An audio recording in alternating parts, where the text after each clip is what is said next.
I did it, guys. I got the bunion surgery. And if you're here, you're probably thinking about it. Basically, a bunion is a bump that forms on the outside of your big toe, and it's because your big toe is turning outward. I've had my bunion since I was in elementary school. The youngest I remember having it was in the 5th grade. So since the 5th grade, I've had to get bigger shoes, wider shoes. I always would buy men's size shoes as an adult. I avoided heels because they hurt. I've tried the bunion cushions. I've tried bunion straps.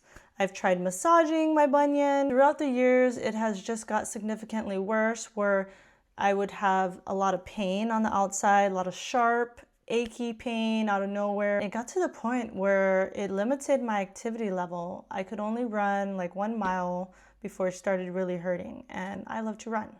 So that was a problem for me. There are many times I was going to get it, but then I got pregnant in 2024, so I held off. And I finally got the surgery on July 15th, 2026. So I'm now about 5 weeks post-op, and I feel good. The specific bunion surgery I got is called a Lapiplasty, which is not entirely new, but it's more of a modern take of the bunion surgery. What they do is they rotate the entire bone of your big toe, and then they shave off the excess bone, and then they secure that new placement with hardware such as plates so that you have a really low chance of it turning into a bunion again. Not all surgeons do the Lapiplasty, so I would do research on your area and what surgeons actually do it. If you're like me, I do not want the bunion again. I actually thought that bunions were because of my shoes, because my feet grew really big really fast and I felt like my shoes were tight. But actually it is genetic, but wearing tight shoes, heels, that can all make it worse. So if you have a family history of bunions, unfortunately you're more likely to get it. And I can already see one forming on my left foot, so I'm gonna try my best to see if I can stop it from getting worse. Traditional bunion surgery usually had you off your feet for at least 1 to 2 months. But for mine, my surgeon recommended 2 weeks. But actually after my 5-day post-op appointment, he was like, you can start bearing weight. So that was awesome. The amount of medical leave I planned to take off was 6 weeks. I'm on week 5 now, so I do plan to go back next week. So before you get the surgery, the first step is to schedule a consultation with the surgeon. At that consultation, they'll go over the procedure as well as a recommendation and plans. I remember correctly, I saw my surgeon in 2025 because I had already given birth and I felt ready to have the surgery. At that first appointment, we had the consultation and he also took an x-ray of my foot to determine the level of my severity and whether or not we should get surgery, which we did decide to get surgery, so we had that scheduled out. Before the actual surgery, you'll have one more appointment, which will involve maybe another x-ray just to check on your foot, as well as talk more about the surgery, expectations, recovery time. My surgeon had me check blood work for CBC and BNP, which is the blood count, as well as your electrolytes and kidney function. As long as those looked good, he let me go through with the surgery. Then I had a phone call with the anesthesiologists, who are the people that will put me to sleep, sedate me, to make sure that I don't have any history of issues or severe side effects from anesthesia. The night before my surgery, I had to make sure at midnight that I stopped drinking fluids and eating. If they have to intubate you, or even if they're just sedating you, if you have food or liquid in your body, it's not fully cleared. So you can actually aspirate, meaning kind of choke on that stuff, your fluid or food, and that can be a big problem and cause infections, pneumonia, stuff like that. So that's really why they want you to be fasted. I reported to my surgery at 6 a.m. and because it was a surgery center, it was pretty straightforward. You know, they went over my history, made sure we were doing the right foot. The nurse put my IV in. I got some antibiotics, which helps to reduce chances of infection, some fluids. And then next thing you know, anesthesia came by and did a nerve block, injected behind my knee, which I can't recall. I think I didn't really feel it too much. And then he gave me some medication before to help with anxiety, I guess. I'm assuming they gave me like a little bit of Ativan. And then they rode me into the operating room, and I just remember them talking with me, and they probably gave me some sedative because all I remember is falling asleep and waking up to pain. So as far as pain, I would say it was tolerable, but that's only because I've had knee surgery before and that was way worse. When I woke up, my foot was really sore, so the nurse gave me some Dilaudid, and that didn't really help. We tried a pill of oxycodone. The goal is I want to go home, so we try to go to oral next. But that didn't do anything, so then she gave me some fentanyl, IV fentanyl, which that didn't help as well. All opioids do for me is make me sleepy.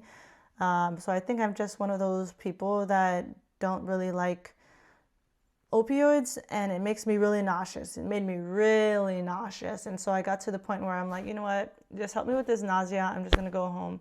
I got some Zofran, which helps with nausea, and then the doctor sent a prescription for the Phenergan, which is also for nausea, but it can also make you sleepy. Prior to my surgery, my surgeon actually gave me a 48-hour supply sample of a medication called Journovax, and it helps with pain. It's not an opioid. He liked to describe it as kind of a nerve block. You would take it at certain times and it lasted for 48 hours. I decided to do that, and that actually I think helped. I don't know if that helped or just my tolerance, and I just rotated Tylenol and ibuprofen. Only thing about the Journovax is that insurance doesn't usually cover it, and even though I had this paper that told me what to do, where I would tell the pharmacy like if it's not covered or saying it needs a prior authorization, like you put in this code and then it'll make it where it's cheaper. But for some reason, the pharmacy that I was going to said that they needed a prior authorization and they didn't want to listen to what I was telling them. So I was like, you know what, whatever, I'm not going to argue. But also they didn't even have it in stock anyway. And I didn't get a phone call from them because they sent it for prior authorization, but I never heard back. And I'm just like, you know, whatever. If it happens, it happens. If not, I'm all good.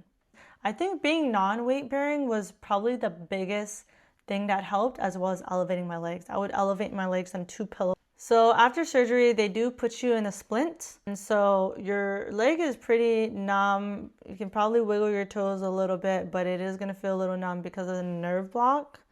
Just want to make sure that you're looking at the color of your toes too and making sure they're not turning purple or black, you know. And just make sure you have good support, you have people to help you, because obviously you're on crutches, you can't do anything much.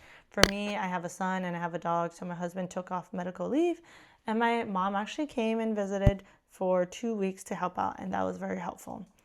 One thing too, I would buy a shower chair. I bought one on Amazon. I think it was like maybe $15.